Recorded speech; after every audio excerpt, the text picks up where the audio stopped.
You, John Fitzgerald Kennedy, do solemnly swear I, John Fitzgerald Kennedy, do solemnly swear that you will faithfully execute the office of President of the United States that I will faithfully execute the office of President of the United States and will, to the best of your ability, and will, to the best of my ability, preserve, protect, and defend the Constitution of the United States. preserve, protect, and defend the Constitution of the United States. So help you God. So help me God.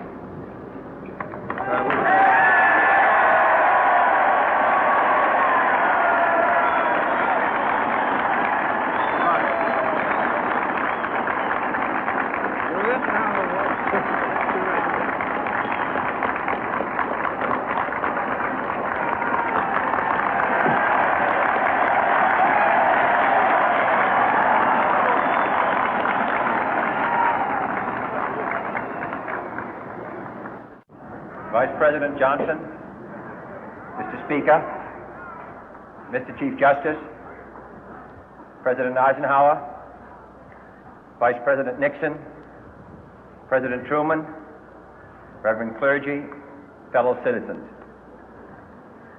We observe today not a victory of party, but a celebration of freedom, symbolizing an end as well as a beginning, signifying renewal as well as change. For I have sworn before you and Almighty God the same solemn oath our forebears prescribed nearly a century and 3/4 ago.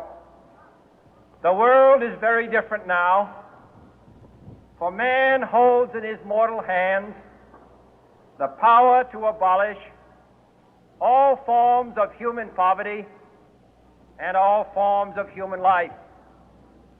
And yet the same revolutionary beliefs for which our forebears fought are still at issue around the globe. The belief that the rights of man come not from the generosity of the state, but from the hand of God. We dare not forget today that we are the heirs of that first revolution.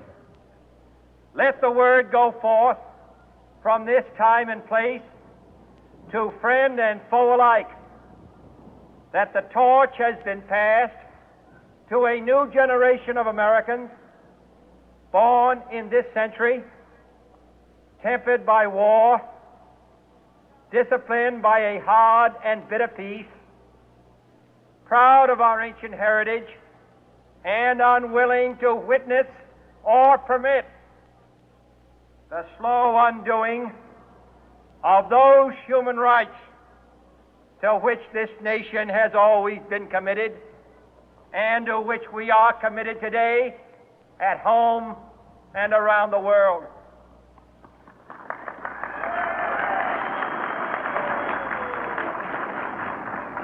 Let every nation know, whether it wishes us well or ill, that we shall pay any price, bear any burden, meet any hardship, support any friend, oppose any foe to assure the survival and the success of liberty.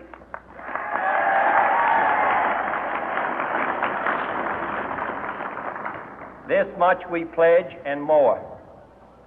To those old allies whose cultural and spiritual origins we share, we pledge the loyalty of faithful friends. United, there is little we cannot do in a host of cooperative ventures.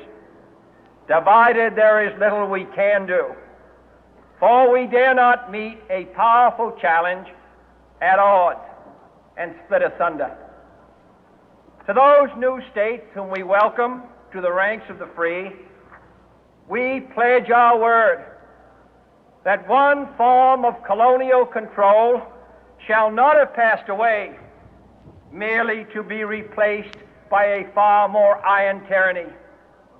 We shall not always expect to find them supporting our view, but we shall always hope to find them strongly supporting their own freedom, and to remember that in the past, those who foolishly sought power by riding the back of the tiger ended up inside.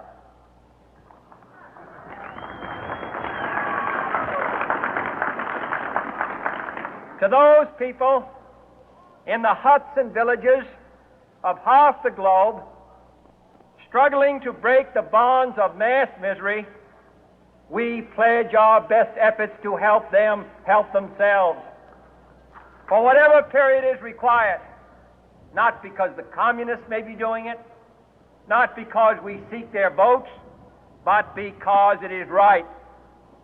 If a free society cannot help the many who are poor, it cannot save the few who are rich.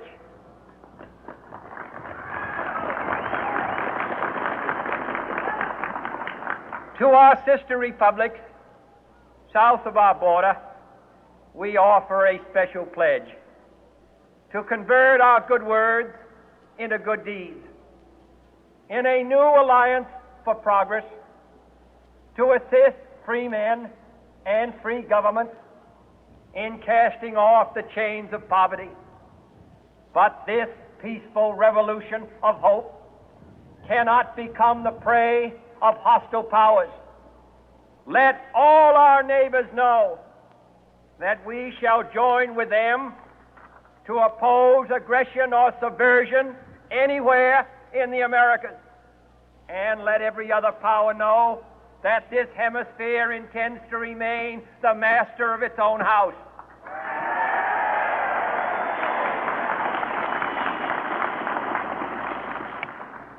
To that World Assembly of Sovereign States, the United Nations, our last best hope, in an age where the instruments of war have far outpaced the instruments of peace, we renew our pledge of support to prevent it from becoming merely a forum for invective, to strengthen its shield of the new and the weak, and to enlarge the area in which its writ may run. Finally, to those nations who would make themselves our adversary, we offer not a pledge, but a request that both sides begin anew the quest for peace. Before the dark powers of destruction, unleashed by science, engulf all humanity in planned or accidental self-destruction, we dare not tempt them with weakness, for only when our arms are sufficient beyond doubt can we be certain beyond doubt that they will never be employed. But neither can two great and powerful groups of nations take comfort from our present course, both sides overburdened by the cost of modern weapons, both rightly alarmed by the steady spread of the deadly atom, yet both racing to alter that uncertain balance of terror that stays the hand of mankind's final war. So let us begin anew, remembering on both sides that civility is not a sign of weakness, and sincerity is always subject to proof. Let us never negotiate out of fear, but let us never fear to negotiate.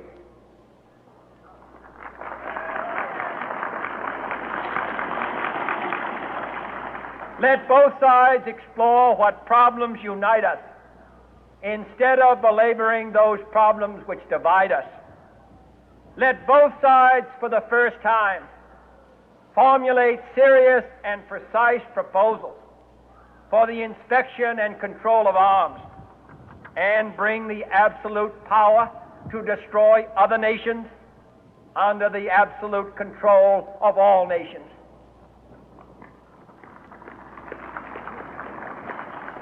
Let both sides seek to invoke the wonders of science instead of its terrors. Together, let us explore the stars, conquer the deserts, eradicate disease, tap the ocean depth, and encourage the arts and commerce.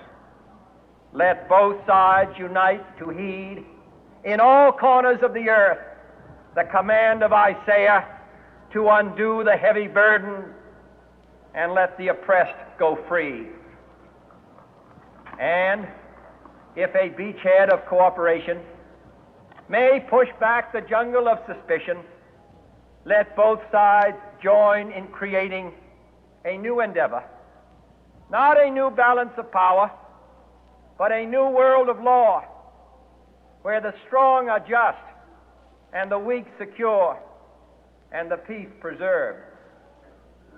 All this will not be finished in the first 100 days, nor will it be finished in the first 1,000 days, nor in the life of this administration, nor even perhaps in our lifetime on this planet.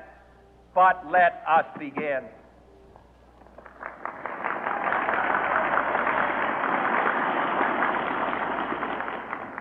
In your hands, my fellow citizens, more than mine, will rest the final success or failure of our course.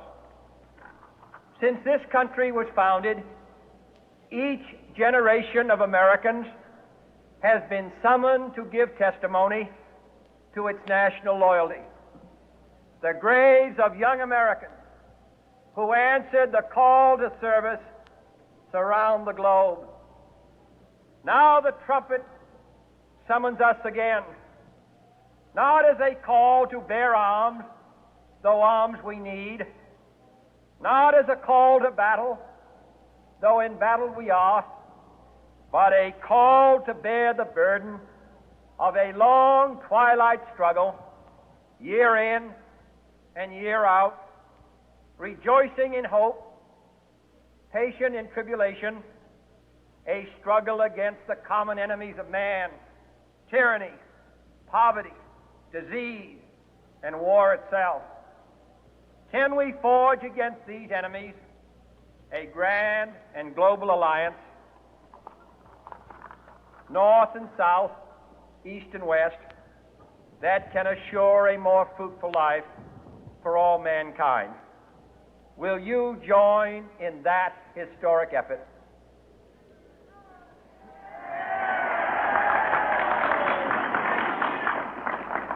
In the long history of the world, only a few generations have been granted the role of defending freedom in its hour of maximum danger. I do not shrink from this responsibility. I welcome it.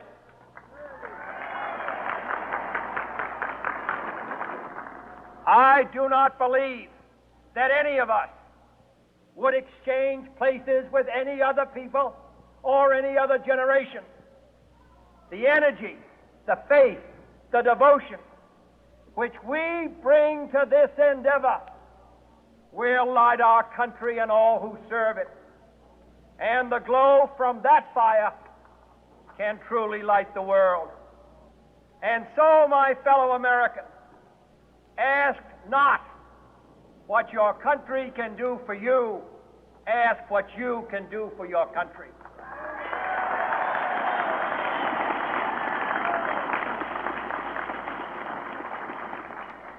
My fellow citizens of the world, ask not what America will do for you, but what together we can do for the freedom of man.